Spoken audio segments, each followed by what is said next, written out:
नमस्कार साथियों।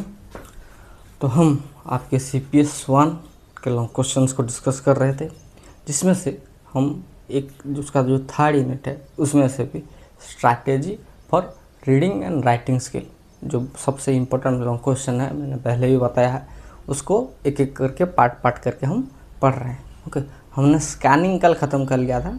आज we have to learn about skimming. Skimming क्या है, ओके, उसके यूजेस क्या हैं, ओके, किस तरीके से स्कीम किया जाता है और व्हाट आर देयर एडवांटेजेस, इस सब को हमको डिस्कस करना है। समझ में आया?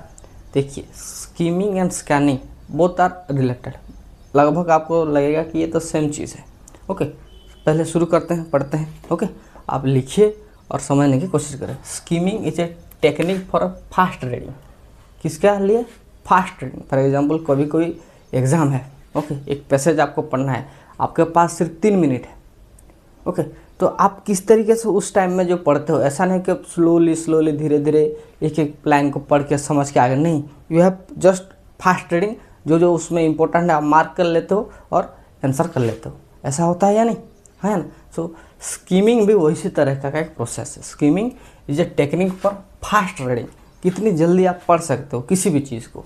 ओके, समझ में आया? उस जैसे कि कुछ बच्चों को हम 3 पेज दे देते हैं।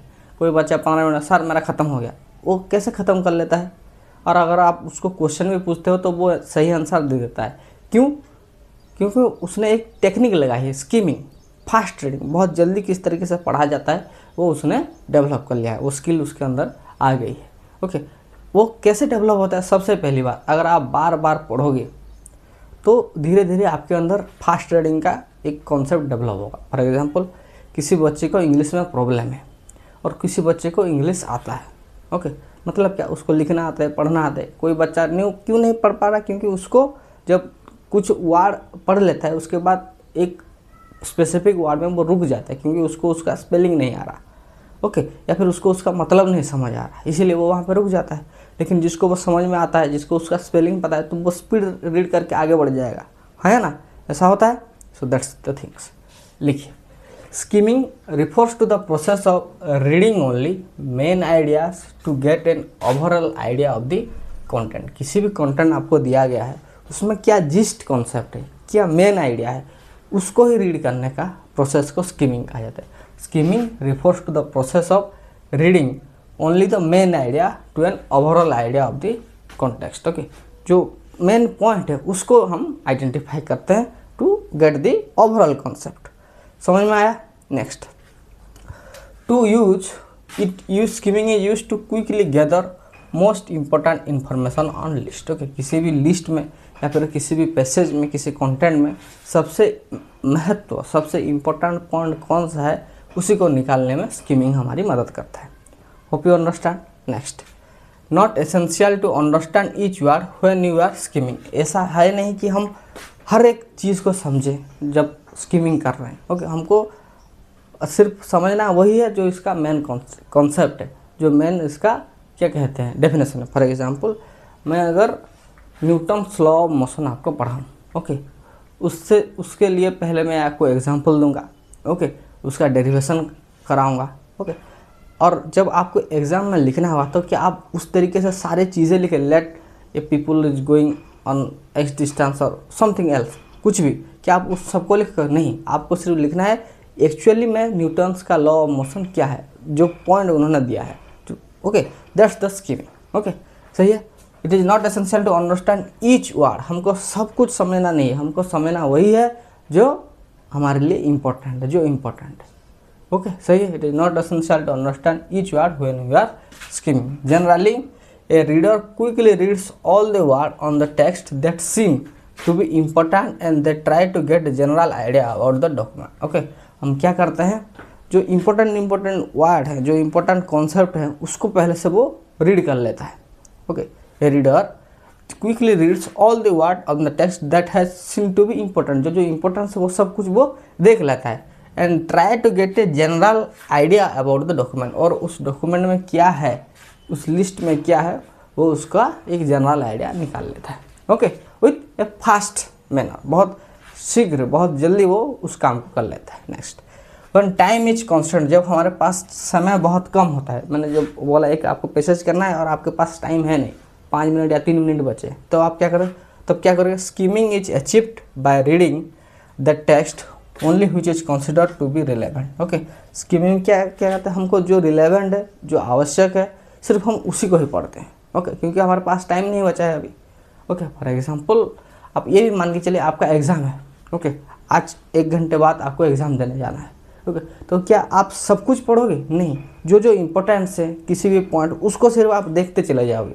That's the meaning of skimming. Okay, सही है। However, it often depends upon the skill of the reader to understand the text quickly। ये किस पे डिपेंड करता है? It is a skill. अगर हम मान के चलें तो it is a skill. Okay, it will develop under the reader. Okay, जो कि रीडर खुद डेवलप करता है to understand a text quickly, ताकि वो बहुत क्विकली किसी चीज़ को समझ जाए। Hope you understand. स्कीमिंग कुछ डिफिकल्ट है नहीं। Okay, next, use to. Skimming किसके लिए यूज होता है? To find out the purpose of the text. उस टेक्स्ट का पर्पस क्या है उसको फाइंड आउट करता है। नेक्स्ट, पीओवी मतलब point of view of author. Author का पॉइंट ऑफ व्यू क्या है वो हम निकालते हैं। ऑथर का पॉइंट ऑफ व्यू क्या है वो हम निकालते हैं।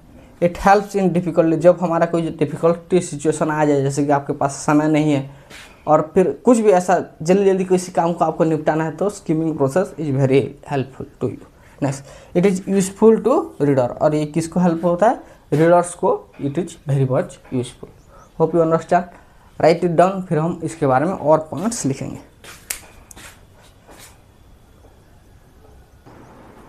Next, skimming require great alertness. Okay, आप अगर अलर्ट हैं जब आप स्कीम कर रहे हैं तभी वो आपके काम आएगा, नहीं तो नहीं आएगा। फॉर एग्जांपल, कहीं शोर शराबा है और आप वहाँ बैठे हैं और एक एक पेज अगर आप स्कीम करते जा रहे हैं तो ये आपके काम नहीं आएगा। ओके, एग्ज़ाम से पहले जिस तरीके से आप सुबह सुबह हो या फिर अपने एक कंफर्टेबल टाइम में जब अकेला बैठने का आप तय करते हो, अकेला बैठते हो और अपने पेजेस को बहुत जल्दी आप क्या करते हो, रीड आउट कर लेते हो, उसी को ही स्कीमिंग कहा जाता है। और उसमें क्या आप you don't want any disturbance before your exam, because you wanted to skim, you wanted to read a lot of pages before your exam with the method of skimming. आप हमेशा ये सब करते हो, लेकिन उस समय क्या आप डिस्टर्ब नहीं होना चाहते, आप अलर्ट में होते हैं। ओके, और आप मान के चलिए जब एग्ज़ाम के 1 घंटा पहले हमारा सिचुएशन होता है, एट दैट टाइम जो पूरे साल हम पढ़ते हैं एक बुक के नोट्स, उसको हम 1 घंटे में एक बार फिर से देख के चले जाते हैं। इसका मतलब क्या, it more times than the normal reading. Okay, तो उसी का ही मैंने लिखा है, skimming require great alertness and repetitivity. Okay, skimming require great alertness and repetitivity. It is done at a speed of 300 more times faster than the normal reading. Okay, कितने तक हो सकता है? 300 गुना से ज़्यादा हो सकता है स्कीमिंग। ओके, सही है। आप मानते हो आपको अगर कोई इंट्रांस है तो आप जितने भी कॉपी लाए होते सब एक जगह गदाते हो, है ना, थोड़ा सब कुछ देख के चले जाते हो। इसका मतलब आप at a time with in half an hour you will skip 4 to 5 copies. इसका मतलब क्या, आपका कितना जल्दी आपने रीड किया आप खुद सोच के देखिए। Okay, that's the things. Your overall understanding capacity increase because of skimming. Skimming के थ्रू क्या होता है, हमको जो अंडरस्टैंडिंग है किसी भी कॉन्सेप्ट को लेकर वो डेवलप होता है। समझ में आया? नेक्स्ट, हाउ टू स्कीम, किस तरीके से स्कीम किया जाता है। कोई भी आपको कोई मान के चलिए कोई प्रोजेक्ट आपको दे के चला गया, ओके, उसको पढ़ना है, उसको रिव्यू देना है, किसी ने कोई लिटरेचर लिखा वो दिया गया, तो आप किस तरीके, मान के चलिए कि आप कल को टीचर बन गए, आपको कॉपी चेक करना है। ओके, तो उसमें भी तो आपको स्कीम करना है, लेकिन क्योंकि देखिए 500 बच्चों का कॉपी आपके पास आएगा, 500 1000 आता है लेकिन मैं मान के चलता हूँ 500। ओके, आपको एक दिन में 500 ख़त्म करना है, उसको पढ़ के जजमेंट दे के मार्क दे के निकलना है। ओके, ऐसा नहीं कि आपको हर किसी पे 5 या फिर 0 बचाओगे, नहीं, थोड़ा सा पढ़ोगे उसके बारे में, एक जनरल आइडिया लोगे और मार्क दोगे, ऐसा होता है ना। तो दैट्स वे किस तरीके से हम ये करते हैं, स्कीम करते हैं। रीड ए लिटिल, सबसे पहला तो हम कम पढ़ते हैं। ओके, अगर मैं 500 बच्चों का पढ़ूंगा, एक बच्चा का अगर मेरा कॉपी में 20 मिनट लग गया तो मान के चलो, ओके, 24 घंटे भी कम पढ़ेंगे एक दिन में। अपने कॉपी सुधार सकते हो। ओके, एंड इंट्रोडक्शन और फर्स्ट पैरा हमेशा ये होता है कि आपका इंट्रोडक्शन आप पढ़ते हो, किसी भी कॉपी में इंट्रोडक्शन किस तरीके का दिया गया है, इंट्रोडक्शन।